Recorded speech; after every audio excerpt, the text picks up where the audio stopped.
छत्तीसगढ़ में कांग्रेस संगठन के भीतर एक बार फिर गुटबाजी खुलकर सामने आ गई है। जिला स्तर पर 17 पदाधिकारियों ने एक साथ अपने पदों से इस्तीफा दे दिया और उनका इस्तीफा पत्र अब सोशल मीडिया पर तेजी से वायरल हो रहा है। 9 फरवरी को जिला स्तर पर कई पदाधिकारियों की नियुक्ति की गई थी, लेकिन 12 फरवरी से अचानक इस्तीफों का सिलसिला शुरू हो गया।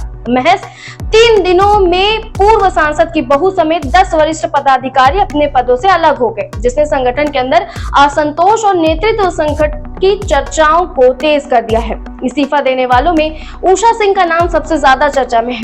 उषा सिंह कोई मामूली नेता नहीं है। वे सरगुजा के पूर्व सांसद एवं प्रेमनगर विधानसभा के पूर्व विधायक खेल साय सिंह की बहू है और खुद पूर्व जिला पंचायत सदस्य रह चुकी है। साथ ही वे वर्तमान जिला अध्यक्ष शशि सिंह की भी रिश्तेदार है।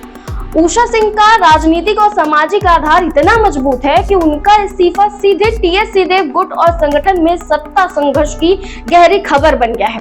हाल ही में जिला अध्यक्ष शशि सिंह को सूरजपुर का कमान सौंपा गया था। ये निर्णय टीएस सिंहदेव के समर्थकों में नाराजगी की वजह बना।